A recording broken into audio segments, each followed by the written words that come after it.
Hi అండి, welcome to my channel brosis vlogs Vizag. ఓం నమో వెంకటేశాయ. అందరూ బాగుండాలి, అందులో మనం ఉండాలి. ఈరోజు వీడియోలో అయితే సింహాచలం ఆరాధన సేవకి అయితే వెళ్ళాం మేము. ఆ సేవ, ఆ దర్శనం యొక్క ఇన్ఫర్మేషన్ అయితే ఈ వీడియోలో అయితే చెప్తాను. అసలు సింహాచలం ఆరాధన సేవకి వెళ్ళొచ్చని ఎంతమందికి తెలుసో నాకైతే తెలియదు, కానీ మేమైతే ఇంతకు ముందు వెళ్ళేటప్పుడు చూసామన్నమాట. ఆరాధన సేవ ఈవినింగ్ ఉంటుందని. కొన్ని కొన్ని టెంపుల్స్‌కి ఒక్కొక్కలా వెళ్తే బాగుంటుందన్నమాట. సింహాచలం ఎప్పుడైనా ఈవినింగ్ వెళ్తే దర్శనం అయితే చాలా బాగా అవుతుంది. మేమైతే ఎప్పుడు వెళ్ళినా సింహాచలం ఈవినింగే వెళ్తామన్నమాట. అలాగ వెళ్ళినప్పుడు ఒకసారి అయితే చూసాము ఆరాధన సేవ ఉంటుందని. కానీ అప్పుడైతే టికెట్స్ అయితే అయిపోయాయి. అందువల్ల అయితే అప్పుడైతే వెళ్ళలేదు. తర్వాత అయితే వెళ్దామన్న ఉద్దేశంతోని ఆన్‌లైన్‌లో చూసారనమాట. అప్పుడు ఆరాధనకి టికెట్లు అయితే ఉన్నాయి. ఆన్‌లైన్‌లో ఓన్లీ 5 టికెట్స్ ఉన్నాయి. ఇదైతే ప్రతిరోజు ఉంటదనమాట. ఈవినింగ్ 7-8:30 ఉంటది.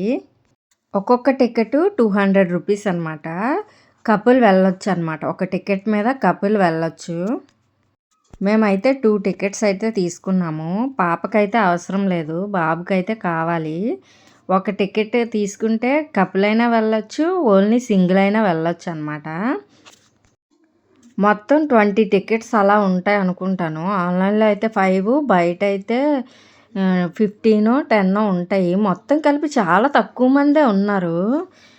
7:30కి లోపలికి పంపిస్తారనమాట.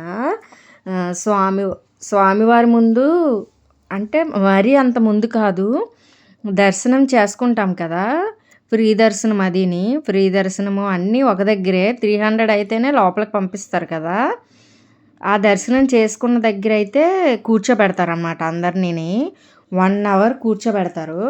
అక్కడైతే అన్నీ చదివేసి అన్ని రకాల హారతులు ఇస్తారనమాట. సుప్రభాతం చేసినట్టేనమాట. స్వామివారికి నైవేద్యాలు అన్నీ పెట్టేసి మళ్ళీ స్వామివారి దగ్గర పెట్టిన నైవేద్యం పెడతారనమాట మనకి ప్రసాదంలాగా. అసలు హారతి ఇస్తారు. చాలా సేపు ఇస్తారనమాట హారతి. ఇక్కడ స్వామివారే వేడిగా ఉంటారు కదా, అందుకే చందనం పోస్తారు కదా. అందువల్ల అయితే ఏ టెంపుల్ అయినా స్వామివారి దగ్గరగా ఇస్తారు కదా హారతి. సింహాచలంలోని ఒక ద్వారం కన్నా ముందే ఇస్తారనమాట. స్వామివారు చాలా దూరంగా ఉన్నప్పుడు హారతి అయితే ఇస్తారనమాట. వేడి కదా, స్వామివారే ముందే వేడిగా ఉంటారు కదా, అందుకే కదా చందనం పోస్తారు. అలా అన్నట్టు పెద్ద పెద్ద టెంపుల్స్‌లో హారతది ఇవ్వడం చూడడం అంటే చాలా గ్రేట్ అసలు. సింహాచలంలోనైనా ఒక 2-3 మినిట్స్ ఉండగలము చూడ్డానికి. ఎక్కువసేపు అయితే ఉంచరు కదా మామూలుగా అయితే. మనమైతే హాఫ్ ఎన్ అవర్ పైనే చూడొచ్చు స్వామివారిని. ఎవరైనా వెళ్ళాలనుకుంటే ఆరాధన సేవకైతే వెళ్ళండి.